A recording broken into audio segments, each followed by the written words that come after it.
आज हम डिस्कस कर रहे हैं आर्टिफिशियल इंटेलिजेंस के बारे में। कैसे ये एक चैलेंज आज की डेट में चैलेंज है, अपॉर्चुनिटी है और इंडिया को क्या करना चाहिए। तो ये इंडिया यूपीएससी के स्पेशली जीएस पेपर 2 में और पेपर 3 में प्रॉपरली यूज हो सकता है। पेपर 3 में इसका ज़्यादा यूज है, खासकर साइंस एंड टेक्नोलॉजी में। इनफैक्ट गवर्नेंस में भी यूज हो सकता है। और चूंकि आर्टिफिशियल इंटेलिजेंस बहुत ज़्यादा हॉट टॉपिक है, जो कि हर एरिया में इम्पैक्ट हो रहा है इसका, तो इससे रिलेटेड क्वेश्चंस हर एक साइड में प्रीलिम्स में आने के चांसेस कम है, बट मेंस और इंटरव्यू में इसके पूछे जाने के चांसेस बहुत ज़्यादा हैं। तो चलिए इसे कम्प्रिहेंसिवली डिस्कस करते हैं। तो ये इंडियन एक्सप्रेस में आर्टिकल आया है, उसके अलावा हम कुछ और चीज़ें भी इंक्लूड करेंगे इसमें। तो सबसे पहले ये बताया जा रहा है कि एआई जो है, आर्टिफिशियल इंटेलिजेंस, वो आने वाले टाइम में बहुत ही प्रोमिनेंट टेक्नोलॉजी होने वाली है। और ये जितने भी आप, इसमें किसी को कोई डाउट नहीं है। आप किसी भी साइट के एक्सपर्ट सुन लो, चाहे वो जिस भी फील्ड के हों, उन सबका मानना है कि एआई जो है, आर्टिफिशियल इंटेलिजेंस, ये एक जनरेशन डिफाइंड टेक्नोलॉजी है। जैसे आज के पहले एक समय में आया था, इंटरनेट आया था, वैसे ही आज की डेट में एआई आया है।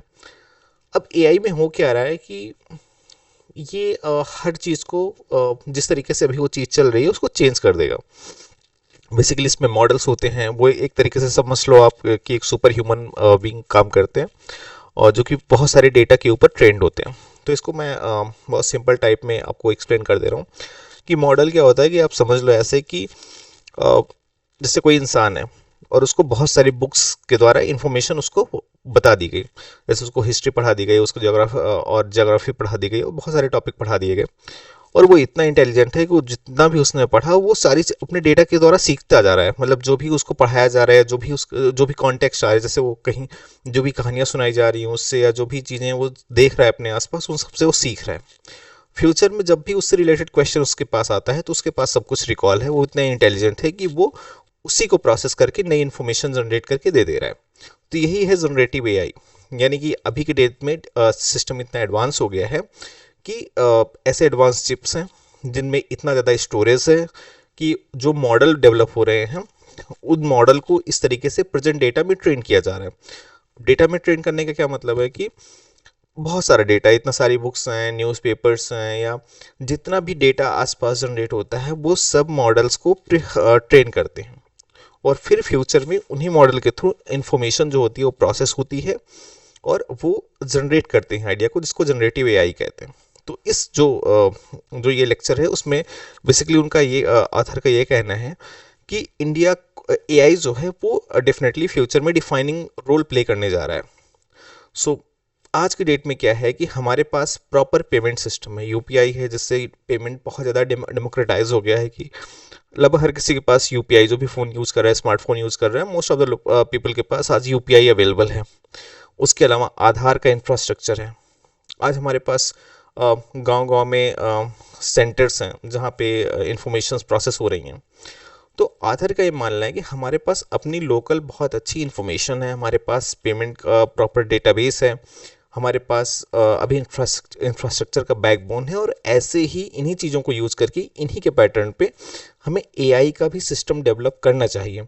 क्योंकि आज की डेट में चाहे चैट जेपीटी हो, चाहे वो जेमिनी हो, या ग्रोक हो, जितने भी एलएलएम मॉडल्स हैं, या जो अदर जो भी डेवलप हो रहे हैं, जैसे डीप सीख है, ये सारे कहीं ना कहीं विदेश में डेवलप हुए हैं। उनकी एल्गोरिथम्स के अकॉर्डिंग वो डिज़ाइन किए गए हैं, और वो उनके डेटा पे ट्रेन है। इंडिया में ट्रेन भी है, फिर भी मोस्टली डेटा उनका है। तो इंडिया का वो कैसे प्रोसेस हो रहे हैं, कैसे उनका हाँ, उन किस बेसिस पे प्रोसेस किया गया है, किस तरीके के डेटा पे ट्रेनिंग हुई है उनकी, उस पर इंडिया का कंट्रोल नहीं है। अगर कल कोई लीगल इशू आ रहा है तो उसमें इंडिया की अथॉरिटी नहीं है। तो इस आर्टिकल के अकॉर्डिंग ऐसा है कि इंडिया को अपनी जो एग्जिस्टिंग डेटाबेसेस है उनको यूज करते हुए एक ऐसा सिस्टम डिजाइन करना चाहिए जो बेसिकली इंडिया की सॉवरेनिटी, अकाउंटेबिलिटी और सिक्योरिटी को सिक्योर करता हो। मतलब क्या है कि अगर वो जो एआई सिस्टम है, अगर वो इंडिया में डिज़ाइन होगा या इंडिया की जुरिडिक्शन में होगा, तो कल कोई लीगल इशू हुआ तो उसके ऊपर उसका बेहतर कंट्रोल होगा। कल अगर फ्यूचर में किस तरीके के डेटा पे वो ट्रेनिंग हो रही है उसके, जैसे इंडिया स्पेसिफिक अलग डेटा है, सॉरी, इंडिया में जो कंज्यूमर्स है उनकी एक अलग हैबिट है। फॉर एग्जांपल अगर कोई kind of market prediction system develop हो रहा है तो इंडिया में अलग तरीके के लोग हैं, यूएस यूएस में अलग हैं, यूरोप में अलग हैं, या चाइना में अलग हैं। तो जो सिस्टम प्रॉपरली इंडिया के ऊपर के डेटा पे ट्रेन करके बनाया गया है, जब उसकी प्रोसेसिंग के थ्रू डिसीजंस मेकिंग होगी फ्यूचर में, तो वो ज़्यादा रिलेवेंट होंगी। फ्यूचर में आने वाले टाइम पे इन मॉडल्स का, इन सिस्टम का बहुत ही ज़्यादा यूज होने वाला है डिसीजन मेकिंग में, हर एक लेवल पे, चाहे वो डिसेंट्रलाइज्ड लेवल पे, डिस्ट्रिक्ट पे होगा, या फिर स्टेट लेवल पे होगा, या गवर्नमेंट प्रॉपर सेंट्रल लेवल पे होगा। हर एक जगह कहीं ना कहीं एआई डायरेक्टली और इनडायरेक्टली यूज होगा। उन डिसीजन मेकिंग, जो वो डिसीजंस होंगे, वो कहीं ना कहीं उन डेटा के बेसिस पे होंगे जो अभी फॉरेन में ट्रेन हो रहे हैं। गवर्नमेंट ऑफ आथर का ये मानना है कि वो सारे डेटा या उन सारी जो भी चीज़ें प्रोसेस होंगी फ्यूचर में, वो इंडिया के अकॉर्डिंग होनी चाहिए, सो दैट कि इंडिया बेनिफिट करे, ना कि जो विदेशों का प्रभाव है वो इंडिया के ऊपर पड़े। इसके अलावा क्या है कि लीगल इश्यूज भी, अगर वो प्रॉपर इंडियन कॉन्टेक्स्ट में डेवलप हुआ है तो इंडिया का उस पर लीगल इशू होगा। अगर नहीं हुआ है तो वो इंडिया उस पर लीगल इशू नहीं मेंटेन कर पाएगा। सपोज कोई डेटा गलत चीज़ें प्रोसेस कर रहा है, वो कहीं ना कहीं से मिसोजनी प्रेडिक्ट कर रहा है, या कोई रिलीजियस टॉलरेंस नहीं शो कर रहा है, या कोई भी और इशू कर रहा है, कोई क्रिमिनल चीज़ें बढ़ावा दे रहा है। जैसे बहुत सारे कल्चरल इशूज़ हैं जो कि इंडिया के स्पेसिफिक डिफरेंट है, फॉरेन के डिफरेंट हैं। तो वो इंडियन जुरिडिक्शन में नहीं आएगा अगर वो प्रॉपर केवल फॉरेन का डेटा है। उसके अलावा क्या है कि जो इंफ्रास्ट्रक्चर है, एआई में इंफ्रास्ट्रक्चर और खासकर एनर्जी का बहुत बड़ा योगदान है। आज की डेट में मोस्ट ऑफ द एनर्जी जो है नॉन रिन्यूएबल सेक्टर से ही आ रही है। इंडिया के पास बहुत बड़ी अपॉर्चुनिटी है कि इंडिया अब बहुत जल्दी से अपना एआई इंफ्रास्ट्रक्चर डेवलप करे, और वो एआई इंफ्रास्ट्रक्चर कहीं ना कहीं से ग्रीन एनर्जी के बेसिस पे हो। ये एक वर्ल्ड के लिए बहुत बड़ा रोड मैप होगा कि हमारा जो एक न्यू फ्यूचर रेडी टेक्नोलॉजी जो डेवलप हो रही है वो ग्रीन एनर्जी की बेसिस पे है। उसके अलावा एजेंट्स जो हैं, एआई एजेंट्स क्या होते हैं कि बेसिकली वो एक तरीके से हेल्पर होते हैं जो कि ऐसे ट्रेन किए गए, जब जो मैंने भी एलएलएम के बेसिस पे डिफाइन किया। उन्हीं को क्या होता है कि अगर उन पे एजेंट्स जो उनके द्वारा बने होते हैं, तो आप जो भी कमांड दोगे वो आपको आंसर्स प्रोवाइड करते हैं, वो जो भी आप कहोगे वो उसको प्रोसेस करेंगे। जितना ज़्यादा स्किल्ड एजेंट की ट्रेनिंग हुई है वो उतना ज़्यादा काम करेंगे। सिंपल भाषा में अगर जैसे कोई रोबोट है, वो भी एक काइंड ऑफ एजेंट है कि जितना उसकी ट्रेनिंग हुई है, जो भी उसको इंस्ट्रक्शन मिलेगा उसके बेसिस पे प्रोसेस करेगा। एजेंट्स क्या होते हैं, बेसिकली उनका दिमाग एलएलएम होता है कि एलएलएम से उनकी ट्रेनिंग होती है।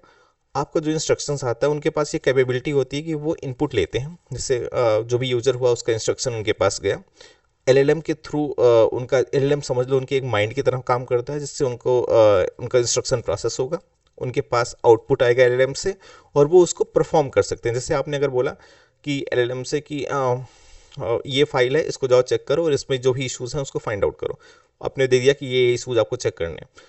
तो ये यहाँ पे एजेंट काम करेगा कि एजेंट जाएगा, आपका इंस्ट्रक्शन लिया उसने एलएलएम्स के थ्रू, उसने उसको प्रोसेस किया, और उस जो भी आपका इंस्ट्रक्शन है उसमें काम करेगा और उसको प्रोसेस कर देगा।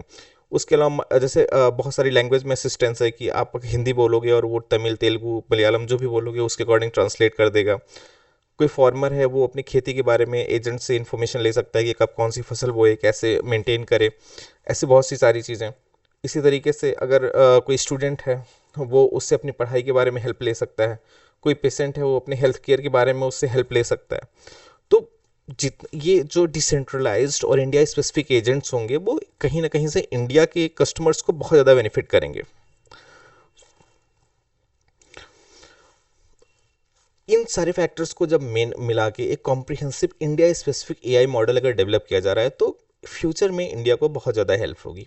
एआई इतना डिफाइनिंग टेक्नोलॉजी है कि इंडिया इस पे दूसरों के भरोसे नहीं रह सकता। इंडिया को अपना कंप्यूटिंग मॉडल डेवलप करना होगा।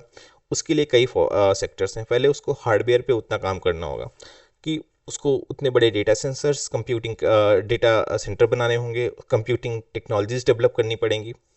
उसके अलावा उसी लेवल पे उनको डेटा भी प्रोसेस करना पड़ेगा, और जब उनकी ट्रेनिंग हो जाएगी तो फ्यूचर उसके बेसिस पे इंडिया स्पेसिफिक एप्लीकेशंस बने, जिनका फ्यूचर में इंडिया के प्रॉब्लम्स को सॉल्व करने के लिए एक इफ़ेक्टिव यूज हो सके। आज के लिए इतना ही। Thank you.